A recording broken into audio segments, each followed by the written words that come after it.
Hello friends, welcome to my channel study for you. So guys, जैसा कि आज जो आपका एसएससी सीजीएल का 12 अप्रैल का सभी शिफ्टों का एग्ज़ाम हो गया दोस्तों, जिसका जो है मैं आपको बिल्कुल 100% एक्यूरेट आंसर के साथ जो है इस वीडियो में बताऊंगा। तो देख लेते हैं कि किस प्रकार के जो है आज आपके एसएससी सीजीएल के 12 अप्रैल के सभी शिफ्टों के एग्ज़ाम में जो है प्रश्न पूछे गए हैं। उससे पहले एक बात और दोस्तों, कि जिन्होंने भी अगर चैनल को सब्सक्राइब नहीं किया है तो एसएससी सीजीएल से रिलेटेड पल पल की अपडेट के लिए जो है चैनल को सब्सक्राइब ज़रूर कर दीजिएगा। और बगल में ही आपको एक बेल आइकन यानी घंटे का निशान भी दिख रहा होगा, तो आप उसे भी जो है ज़रूर प्रेस कर दीजिएगा। तो चलिए वीडियो को स्टार्ट करते हैं। तो आज का जो आपका पहला क्वेश्चन आया था कि बाबर का जो है पुराना नाम पूछा गया था। तो देखिए, बाबर का जो पुराना नाम है ना, ये जहरुद्दीन मोहम्मद था। तो जहरुद्दीन मोहम्मद आपका करेक्ट आंसर होगा। यहाँ से एग्जाम में और एक प्रश्न बनता है कि बाबर ये जो है किस साम्राज्य का संस्थापक था। तो देखिए, ये जो आपका बाबर था ना, ये आपका मुगल साम्राज्य का संस्थापक था और ये जो आपका मुगल साम्राज्य का प्रथम शासक भी था। और इसका जन्म जो है कहाँ पर हुआ था, तो ये आपका मध्य एशिया के वर्तमान उज्बेकिस्तान में हुआ था। और ये जो है किस वंशज से जुड़ा हुआ था, तो ये तैमूर और चंगेज खान का वंशज था। तो ये फैक्ट भी आपको ध्यान में रखना है। नेक्स्ट आपका यहाँ पर आया था कि गोवा राज्य को किस संविधान संशोधन के तहत जो है अलग राज्य का दर्जा दिया गया था। तो देखिए, गोवा राज्य को जो है ये 56वां संविधान संशोधन जो कि आपका 30 मई 1987 को हुआ था। और इस संविधान संशोधन के तहत जो है गोवा को अलग राज्य का दर्जा दिया गया था। और ये जो आपका गोवा है, ये भारत का 25वां राज्य बन गया था। तो 56वां संविधान संशोधन आपका करेक्ट आंसर होगा। नेक्स्ट आपका यहाँ पर आया था कि who was the author of किताब उल हिंद, यानी किताब उल हिंद जो पुस्तक है ना, ये किसके द्वारा लिखा गया था। तो देखिए, किताब उल हिंद पुस्तक जो है ये अल बरूनी के द्वारा लिखा गया था। तो अल बरूनी आपका यहाँ पे करेक्ट आंसर होगा। यहाँ से एग्जाम में एक प्रश्न और बनता है कि किताब उल हिंद ये जो है कौन सी भाषा में लिखी गई थी। तो ये जो आपका अरबी भाषा में लिखा गया था। तो ये फैक्ट भी आपको ध्यान में रखना है। नेक्स्ट क्वेश्चन आपका यहाँ पर आया था कि कला के क्षेत्र में पद्म विभूषण 2021 ये जो है किसे दिया गया है। तो देखिए, मैं आपको बता दूं कि 2021 में टोटल 7 लोगों को जो है पद्म विभूषण दिया गया था। और कला के क्षेत्र में पूछा गया था तो ये सुदर्शन साहू को दिया गया था। तो सुदर्शन साहू आपका करेक्ट आंसर होगा। बात कर ले इसके अलावा अन्य किस व्यक्ति को दिया गया था। तो देखिए, शिंजो आबे जो कि आपके जनसेवा के क्षेत्र में इन्हें दिया गया था। एसपी बाला सुब्रमण्यम जिन्हें जो है मरणोपरांत ये दिया गया था और ये जो है कला के क्षेत्र में इन्हें दिया गया था। डॉक्टर बेले मोनप्पा हेगड़े को दिया गया था। और किस क्षेत्र में, तो चिकित्सा के क्षेत्र में दिया गया था। विज्ञान और प्रौद्योगिकी के क्षेत्र में जो है ये नरिंदर सिंह कपानी को दिया गया था। अध्यात्म के क्षेत्र में जो है ये मौलाना वहीदुद्दीन खान को दिया गया था। वहीं पुरातत्व के क्षेत्र में जो है ये बीबी लाल को दिया गया था। तो ये सारे फैक्ट आपको ध्यान में रखना है। नेक्स्ट आपका यहाँ पर आता है कि इलेक्ट्रॉन वोल्ट ये जो है किसकी इकाई है। तो देखिए, ये जो आपका इलेक्ट्रॉन वोल्ट है ना, ये आपका एनर्जी यानी ऊर्जा का इकाई है। तो एनर्जी आपका करेक्ट आंसर होगा। यहाँ से एग्जाम में एक प्रश्न और बनता है कि 1 इलेक्ट्रॉन वोल्ट इक्वल टू कितने अर्घ के बराबर होता है। तो देखिए, ये 1 इलेक्ट्रॉन वोल्ट जो है ये आपका 1.602 इंटू 10⁻⁻12 अर्घ के बराबर होता है। वहीं अगर जूल में पूछा जाए तो -19 जूल के बराबर होता है। तो ये फैक्ट भी आपको ध्यान में रखना है। नेक्स्ट क्वेश्चन आपका यहाँ पर आया था कि मोरारजी देसाई के बाद भारत के प्रधानमंत्री ये जो है कौन बने थे। तो देखिए, मोरारजी देसाई के बाद भारत के जो प्रधानमंत्री है ना, ये चौधरी चरण सिंह बने थे। और ये जो है भारत के 5वें प्राइम मिनिस्टर बनाए गए थे। तो चौधरी चरण सिंह आपका करेक्ट आंसर होगा। बात कर ले मोरारजी देसाई से पहले भारत की प्रधानमंत्री कौन थी। तो पहले अगर पूछा जाए तो ये इंदिरा गांधी थी, जिनका कार्यकाल कब से कब तक रहा था,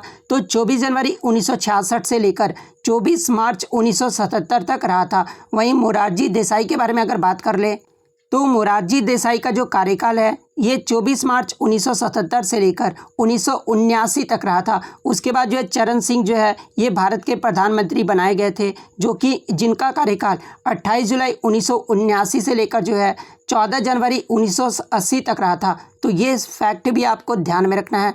नेक्स्ट आपका यहाँ पर आता है कि दयानंद सरस्वती के बारे में गलत कथन इनमें से कौन सा दिया हुआ है। जहाँ पे ऑप्शन में आपका दिया हुआ था कि वे आर्य समाज के संस्थापक थे, तो ये तो आपका दयानंद सरस्वती के बारे में सही कथन दिया हुआ है, क्योंकि दयानंद सरस्वती जो है इन्होंने जो है आर्य समाज के स्थापना किए थे। उन्होंने जो है सत्यार्थ प्रकाश पुस्तक लिखी थी, तो ये भी कथन आपका सही दिया हुआ है। उनका जन्म स्थान गुजरात था, तो ये भी कथन आपका सही दिया हुआ है। वे ब्रह्म समाज के संस्थापक थे। ये जो कथन है ना, ये आपका गलत दिया हुआ था, क्योंकि ब्रह्म समाज के संस्थापक कौन थे, तो ये आपके राजा राम मोहन रॉय थे। तो ऑप्शन 4 आपका करेक्ट आंसर होगा। नेक्स्ट आपका यहाँ पर आया था कि द्वितीय गोलमेज सम्मेलन ये जो आपका कब हुआ था, तो देखिए दूसरा जो गोलमेज सम्मेलन है ना, ये आपका सितंबर से लेकर दिसंबर 1931 को हुआ था। तो 1931 आपका करेक्ट आंसर होगा।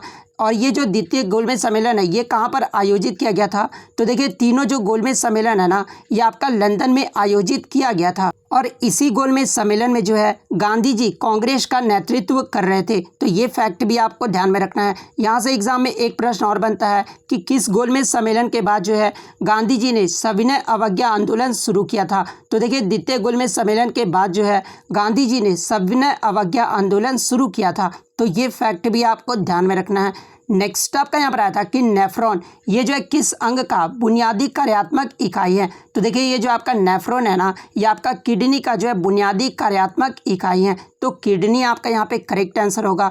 नेक्स्ट क्वेश्चन आया था कि 2020 का साहित्य का नोबेल पुरस्कार ये जो है किसे मिला था।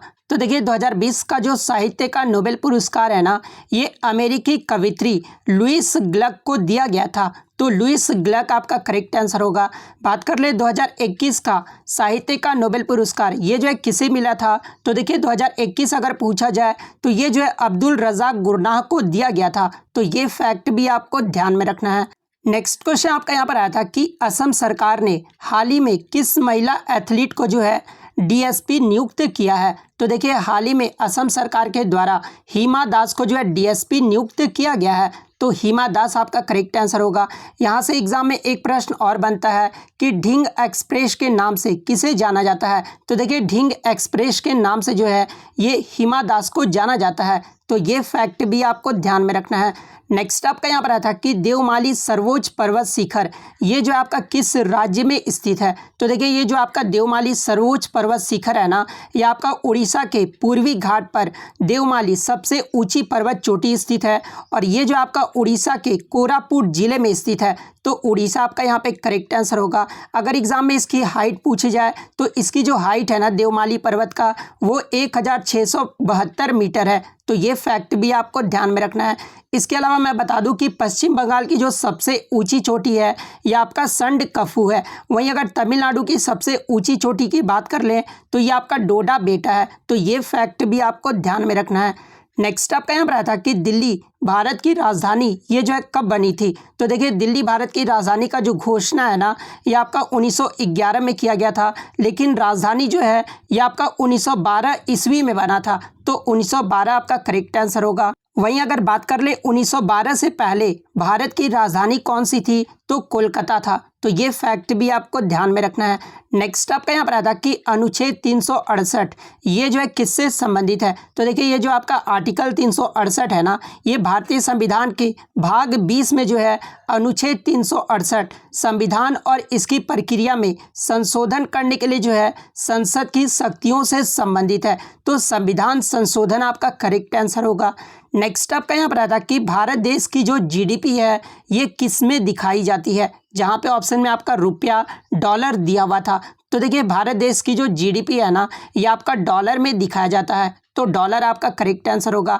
बात कर ले वर्तमान समय में भारत का जीडीपी क्या है। तो देखिए वर्तमान समय में भारत का जो जीडीपी है ना, ये आपका 2.94 लाख करोड़ डॉलर है। तो ये फैक्ट भी आपको ध्यान में रखना है। नेक्स्ट क्वेश्चन आपका यहाँ पर आया था कि इनमें से कौन जो है राष्ट्रकूट वंश का शासक नहीं है। तो देखिए मैं आपको बता दूं कि राष्ट्रकूट वंश का जो शासन काल है ना, ये आपका 1736 से लेकर जो है आपका 973 ईस्वी तक रहा था।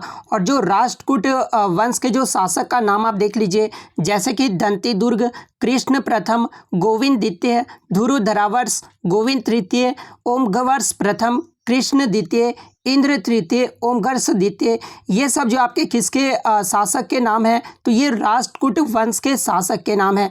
तो इनमें से 3 तो आपके ऑप्शन में दिए होंगे, चौथा जो ऑप्शन में इनमें अलावा नहीं दिया होगा ना, वो आपका करेक्ट आंसर होगा। नेक्स्ट क्वेश्चन आपका यहाँ पर आता है कि 100वें संविधान संशोधन के समय भारत के राष्ट्रपति कौन थे। तो देखिए 100वां जो संविधान संशोधन हुआ था ना, ये आपका 2015 में हुआ था। और ये जो है क्यों हुआ था 100वां संविधान संशोधन, तो ये भारत और बांग्लादेश के बीच हुई भू सीमा संधि के लिए जो है ये 100वां संविधान संशोधन किया गया था। और दोनों देशों ने जो है आपसी सहमति से कुछ भूभागों का जो है आदान प्रदान किया गया था। और समझौते के तहत बांग्लादेश से भारत में शामिल लोगों को जो है भारतीय नागरिकता भी दी गई थी। और ये जो आपका 2015 में उस समय भारत के राष्ट्रपति कौन थे, तो वो प्रणब मुखर्जी थे। तो प्रणब मुखर्जी आपका करेक्ट आंसर होगा। नेक्स्ट आपका यहाँ पर आता है कि राखी गढ़ी ये जो है किस राज्य में स्थित है। तो देखिए ये जो आपका राखी गढ़ी है ना, ये आपका हरियाणा के हिसार जिले में स्थित है। तो हरियाणा आपका करेक्ट आंसर होगा। नेक्स्ट आपका यहाँ पर आता है कि खरीफ की फसल इनमें से कौन सी है। तो देखिए ऑप्शन मुझे बच्चों द्वारा नहीं मिले हैं। तो देखिए जो आपके खरीफ प्रमुख फसलें हैं ना, एक तो आपका धान यानी चावल हो गया, मक्का, ज्वार, बाजरा, मूंग और मूंगफली, ये सब जो आपके खरीफ के फसल है। तो इनमें से जो भी ऑप्शन में दिया होगा वो आपका करेक्ट होगा। नेक्स्ट आपका यहाँ पर आया था कि कालबेलिया नृत्य ये जो है किस राज्य से संबंधित है। तो देखिए ये जो आपका कालबेलिया नृत्य है ना, ये आपका राजस्थान राज्य से संबंधित है। नेक्स्ट क्वेश्चन आपका यहाँ पर आया था कि बजट 2021-22 में कुल कितनी राशि जो है टेक्सटाइल इंडस्ट्री में पेश या फिर आवंटित किया गया था। तो देखिए बजट से जो आपके हर एग्जाम में प्रश्न पूछे जा रहे हैं। तो देखिए बजट 2021-22 में ये जो आपका 11,449.62 करोड़ जो है ये आपका टेक्सटाइल इंडस्ट्री के लिए जो है आवंटित किया गया था। तो ये जो आपका करेक्ट आंसर होगा। नेक्स्ट आपका यहाँ पर आता है कि न्यूटन के नियम ये जो है किससे संबंधित है। तो देखिए न्यूटन के जो नियम है ना, ये आपके बल से संबंधित है। तो बल आपका करेक्ट आंसर होगा। नेक्स्ट आपका यहाँ पर आता है कि पृथ्वी पर पूरे जल का कितना परसेंट जो है हिस्सा समुद्र में है। तो देखिए जल का कितना परसेंट हिस्सा जो है समुद्र में है, तो ये 97% है। तो 97% आपका करेक्ट आंसर होगा। नेक्स्ट आपका यहाँ पर आता है कि किस तुगलक शासक के समय जो है तैमूरलंग ने 1398 में भारत पर आक्रमण किया था। तो देखिए तैमूरलंग के द्वारा 1398 में भारत पर जो आक्रमण है वो आपका 1398 में किया गया था। और उस समय जो तुगलक शासक थे वो नजरीदुन मोहम्मद तुगलक थे। तो नजरीदुन मोहम्मद तुगलक आपका करेक्ट आंसर होगा। नेक्स्ट आपका यहाँ पर आता है कि who is the chairman of Asian cricket council, यानी एशियन क्रिकेट काउंसिल के जो है वर्तमान में अध्यक्ष कौन है। तो ये जय शाह हैं। तो जय शाह आपका करेक्ट आंसर होगा। बात कर ले एशियन क्रिकेट काउंसिल का हेडक्वार्टर ये जो है कहाँ पर है, तो ये आपका कोलंबो में स्थित है। बीसीसीआई की अगर मैं बात कर लूँ वर्तमान में बीसीसीआई के अध्यक्ष कौन है, तो ये सौरभ गांगुली हैं। आईसीसी के सीईओ अगर पूछा जाए तो ये आपके जुएफ एल्ड्रिस हैं। और आईसीसी के अध्यक्ष के बारे में अगर पूछा जाए तो ये ग्रेग बार्कले हैं। तो ये फैक्ट भी आपको ध्यान में रखना है। यहाँ से एक प्रश्न और आपके एग्जाम में बनता है कि आईसीसी के जो अध्यक्ष ग्रेग बार्कले हैं ये किस देश के रहने वाले हैं। तो ये आपके न्यूजीलैंड देश के रहने वाले हैं। तो ये फैक्ट भी आपको ध्यान में रखना है। नेक्स्ट आपका यहाँ पर आता है कि विच among is not a part of flower, यानी इसमें से कौन सा जो है आपका फ्लावर का भाग नहीं है। तो देखिए मैं आपको बता दूं कि इसके ऑप्शन बच्चों द्वारा नहीं मिले हैं। तो देखिए फ्लावर के जो भाग होते हैं ना, वो आपके स्टेमेन, एंथर, फिलामेंट, पीटल, सिपल, स्टिग्मा, स्टाइल, ओवरी और पिस्टिल, ये सब जो होते हैं आपके फ्लावर के पार्ट होते हैं। तो इनमें से 3 ऑप्शन में आपका दिया होगा, चौथा जो इनमें से ऑप्शन में नहीं दिया होगा वो आपका करेक्ट आंसर होगा। नेक्स्ट आपका यहाँ पर आता है कि which country will host the 2030 Asian games, यानी एशियन गेम्स 2030 का जो आयोजन है ये किस देश में किया जाएगा। तो देखिए 2030 एशियन गेम्स का जो आयोजन है ना, ये आपका कतर देश में किया जाएगा। तो कतर आपका करेक्ट आंसर होगा। बात कर ले 2018 का एशियन गेम्स ये जो है कहाँ पर हुआ था, तो ये आपका इंडोनेशिया में हुआ था। 2022 का एशियन गेम्स ये जो है कहाँ पर होगा, तो चाइना में होगा। 2026 का कहाँ पर होगा, तो ये आपका जापान में होगा। तो ये फैक्ट भी आपको ध्यान में रखना है। नेक्स्ट आपका यहाँ पर आता है कि विश्व कुष्ठ दिवस ये जो है कब मनाया जाता है। तो देखिए विश्व कुष्ठ दिवस जो है ये प्रतिवर्ष 30 जनवरी को मनाया जाता है। तो 30 जनवरी आपका यहाँ पे करेक्ट आंसर होगा। तो इतने क्वेश्चन जो है आज मुझे बच्चों के द्वारा मिले हैं जो कि 100% रियल और ऑथेंटिक है। तो अगर वीडियो अच्छी लगी हो तो वीडियो को जो है लाइक ज़रूर कर दीजिएगा, चैनल पर नया है तो चैनल को सब्सक्राइब ज़रूर कर दीजिएगा। और यदि आपको इसका PDF चाहिए तो मैं टेलीग्राम का जो लिंक है आपको डिस्क्रिप्शन में प्रोवाइड कर दूंगा, आप वहां से ईजिली इसका PDF ले सकते हैं। तो मिलते हैं नेक्स्ट वीडियो में, तब तक thank you, all the best.